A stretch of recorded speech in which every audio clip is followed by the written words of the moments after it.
ভারতে এমন একটি গ্রাম আছে যেখানে বিশ্বের সবচেয়ে গভীরতম স্টেপ ওয়েলগুলির মধ্যে একটি লুকিয়ে আছে, এবং একটি দুর্গ এতটাই ভয়ঙ্কর যে সূর্যাস্তের পরে সেখানে প্রবেশ নিষিদ্ধ।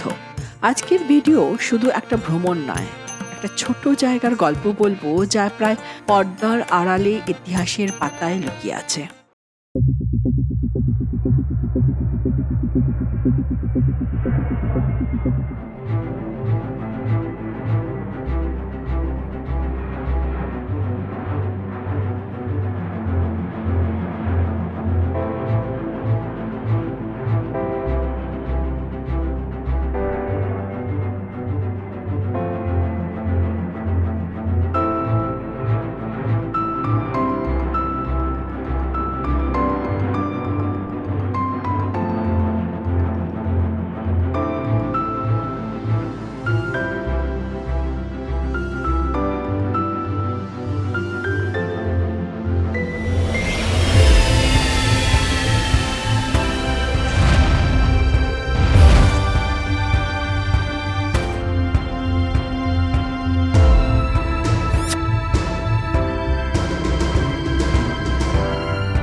নমস্কার এবং দ্য ওয়ান্ডারিং পেয়ারে আপনাদের সবাইকে স্বাগত।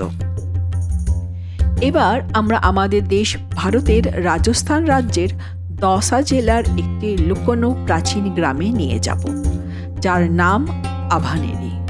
দিল্লি থেকে মাত্র 3 থেকে 4 ঘন্টার গাড়ি চালানোর দূরত্বে অবস্থিত। নিকটতম রেলওয়ে স্টেশন হল বান্দিকুই। স্মৃতির চেয়েও পুরনো একটা জায়গা, এমন একটা জায়গা যা আমাদের অবাক করেছে। আপনি কি এর আগের কথা শুনেছেন? কমেন্ট করে আমাদের জানান, আমি জানতে চাই। আকারে ছোট কিন্তু ইতিহাসে বিশাল আভানেরি, যাকে একসময় আভা নগরী বলা হতো, উজ্জ্বলতার শহর, মধ্যযুগের প্রথম দিকের সময়ের। এখানে বিভিন্ন রাজা রাজত্ব করেছিল, অনেক রাজবংশের উত্থান পতনও হয়েছে। চাহামানাস বা চৌহান থেকে শুরু করে মোহাম্মদ গাজী, তারপর মারাঠা এবং তারপর স্বাধীনতার আগে পর্যন্ত জয়পুর রাজ্যের অংশ হয়ে ওঠে। আজ এটা শান্ত এবং ঐতিহ্যবাহী একটি জায়গা। আমরা শাহপুরা আভানেরি রিসর্টে ছিলাম। মূল আকর্ষণ চাঁদ বাউরি থেকে মাত্র 5 মিনিটের হাঁটা পথ। সবুজ পরিবেশ, শান্ত সকাল, তাজা রাজস্থানী খাবার, ঐতিহ্যবাহী সাজসজ্জা, বড় বড় প্রশস্ত ঘর, সব মিলিয়ে আমাদের এই নিরিবিলি জায়গাটা খুব পছন্দ হয়েছে। আপনি যদি কয়েকদিনের জন্য শহরের কোলাহল থেকে বাঁচতে চান, তাহলে এটি সেই জায়গা। এরপর আমরা দেখতে গেলাম চাঁদ বাউরি। 3500-এরও বেশি নিখুঁত সিঁড়ি, 13 তলা গভীর। এটি 8ম আর 9ম শতাব্দীতে রাজা চাঁদ দ্বারা নির্মিত হয়েছিল, আধুনিক সরঞ্জাম আর যন্ত্রপাতি আসার অনেক আগে।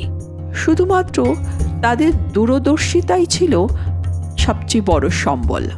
সেখানে দাঁড়িয়ে কেবল স্থাপত্য দেখতে পাওয়া যায় না, ইতিহাস অনুভব হয়, নীরবতা অনুভব হয়।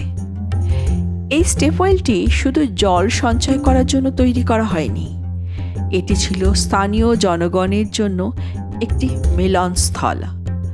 রাজস্থানের প্রচণ্ড গরমে শীতল হওয়ার একটি স্থান। আর আজ এটি দ্য আর্কিওলজিক্যাল সার্ভে অফ ইন্ডিয়ার তত্ত্বাবধানে রয়েছে। এখনও দর্শনার্থীদের বাকরুদ্ধ করে রাখে। আমাকে বলুন তো, এটি কি 8ম শতাব্দীতে নির্মিত বলে মনে হচ্ছে? চাঁদ বাউরির ঠিক পাশেই অবস্থিত হর্ষত মাতার মন্দির, যা আনন্দের দেবীকে উৎসর্গ করা হয়েছে। এটি 8ম শতাব্দীতে নির্মিত হয়েছিল, যদিও 10ম শতাব্দীতে এটি ইসলামিক আক্রমণকারীদের দ্বারা ব্যাপকভাবে ধ্বংস হয়ে গিয়েছিল।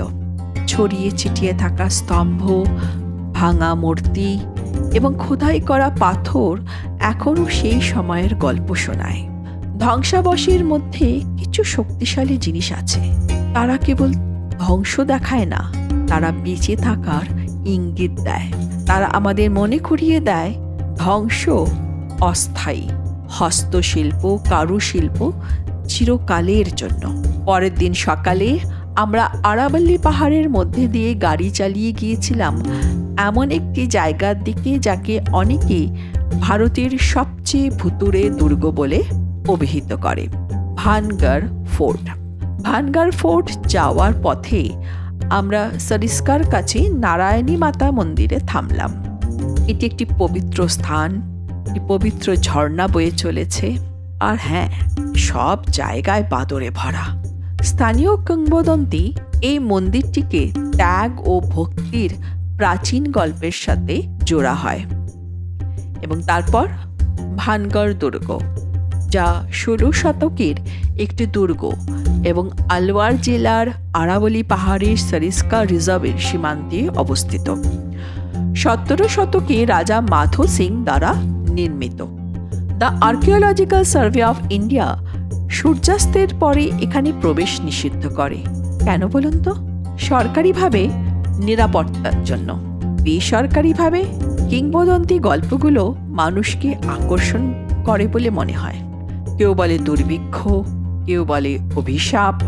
প্রচলিত গল্পগুলি হল একজন তান্ত্রিক যিনি রাজকুমারী রত্নাবতীর প্রেমে পড়েছিলেন, এমন একটি অভিশাপ যা শহরকে ধ্বংস করে দিয়েছিল। একজন গুরু যিনি প্রাসাদের ছায়া তার বাসস্থান অতিক্রম করার সময় শহরকে অভিশাপ দিয়েছিলেন। কিন্তু ইতিহাস বলে দুর্ভিক্ষ, সংঘাত, রাজনৈতিক পতন কিংবদন্তি নাকি বাস্তবতা। এর জনশূন্য বাজার, ধ্বংসপ্রাপ্ত প্রাসাদ এবং নীরব মন্দিরের মধ্যে দিয়ে হেঁটে যাওয়া, আপনি কিছু একটা অনুভব করে থাকতে পারেন। ভয় নয়, ইতিহাস। আমাদের সবচেয়ে বেশি যা আঘাত করেছে তা হলো ভুতুড়ে গল্পগুলি নয়, তা হলো সমৃদ্ধি কত দ্রুত অদৃশ্য হয়ে যেতে পারে।